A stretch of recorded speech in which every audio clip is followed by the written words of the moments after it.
जीवन की अगर हम बात करें तो जीवन में देखा जाता है कि माता पिता हमें जहाँ चलना सिखाते हैं वहीं गुरु हमें शिक्षा का ज्ञान देते हैं, लेकिन इसके साथ एक सफ़र होता है हॉस्टल का भी।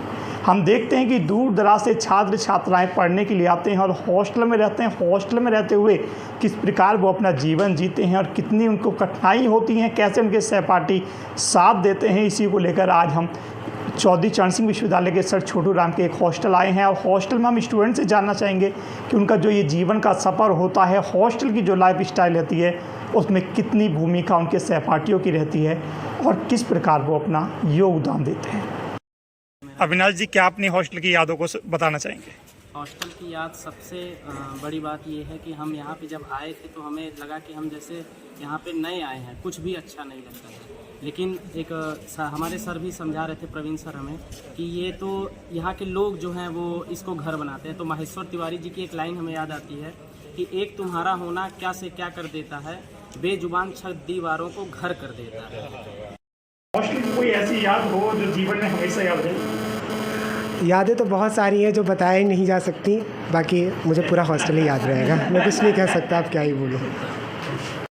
हॉस्टल रहते हैं, परिवार छोड़कर आते हैं, जब परिवार से हॉस्टल आते हैं तो किस तरह का आप लोग अपने आप को डालते हैं? दूर आना, उसके बाद इतने बेहतरीन साथी जो हमें मिलते हैं, उन बेहतरीन साथी को अब 4th ईयर आ गया, अब हम जा रहे हैं, उनको खोने का ऐसा डर और ऐसा चीज़ दिमाग में जब आता है तो एकदम रोंगटे खड़े हो जाते हैं और इतना परेशान और सारी चीज़ें होती है। लेकिन ये जीवन, ये नियति है कि सबको कहीं ना कहीं अलग होना है और आगे बढ़ना है, हम सबको कहीं ना कहीं सक्सेस पथ पे। तो बस मैं भी यही कहता हूँ सभी साथियों से कि कहीं ना कहीं हम मिलेंगे और अगर तुम बहुत अच्छे जगह रहोगे तो उस सबसे ज़्यादा खुशी अगर कुछ किसी को होगा तो सबसे ज़्यादा मुझे होगा, क्योंकि जो मैं तुम्हें देखा हूँ, जो मैंने तुम्हें ऑब्जर्व किया है, वो कोई और नहीं कर सकता है।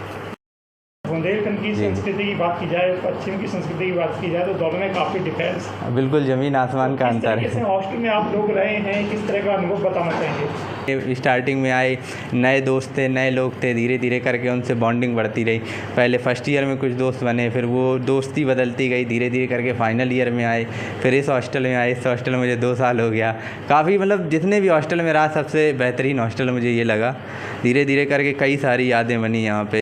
हॉस्टल की लाइफ स्टाइल के बारे में क्या बताना चाहिए? हॉस्टल की लाइफ स्टाइल ज़िंदगी की सबसे खूबसूरत लाइफ स्टाइल जो हो सकती है वो हॉस्टल की लाइफ स्टाइल हो सकती है।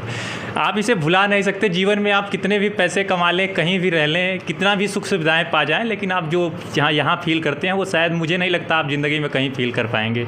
आपके संग साथी बता रहे थे कि आप काव्य पाठ भी अच्छा कर लेते हैं। कोई ऐसी आपकी जो लम्हे हैं रहे हों जिसे आप शेयर करना चाहें?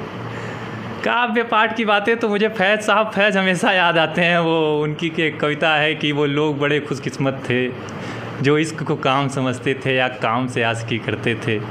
हम जीते जी मसरूफ़ रहे, कुछ इश्क किया कुछ काम किया, काम इश्क के आड़े आता रहा और इससे काम उलझता रहा, फिर आखिर तंग आकर हमने दोनों को अधूरा छोड़ दिया। ये सबके ज़िंदगी की दास्तान है। न्यूज़ 18 से विशाल भटनागर की रिपोर्ट।